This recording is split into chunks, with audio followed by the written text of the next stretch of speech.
For years, the Washington Redskins' biggest problem has been off the field.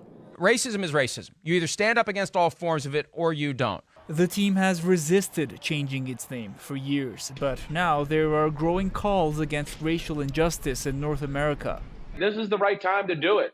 And the pressure isn't just from the public, it's financial too.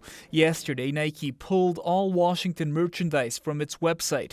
FedEx, the team's stadium name rights holder, demanding a change. Today, Washington announced a thorough review.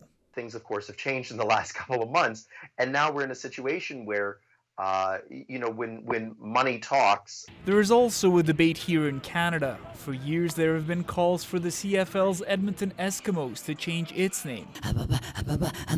Like from Inuit throat singer Tanya Tagak, tweeting today, "Change is coming from a generation that denounces systemic racism."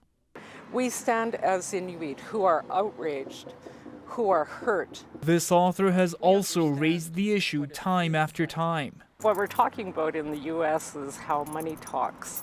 And I don't know how it would work here in Canada in terms of sponsorship being removed or choosing to remove themselves. CBC News reached out to a couple of the Edmonton team's biggest sponsors.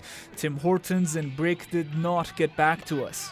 We haven't seen the sponsors indicate that they're in any way displeased. This sports economist says the Canadian franchise may face more pressure once games here resume.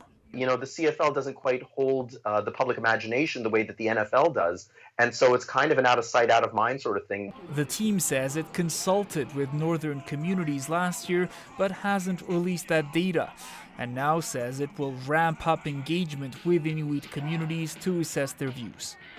Rafi Bujikani, CBC News, Edmonton.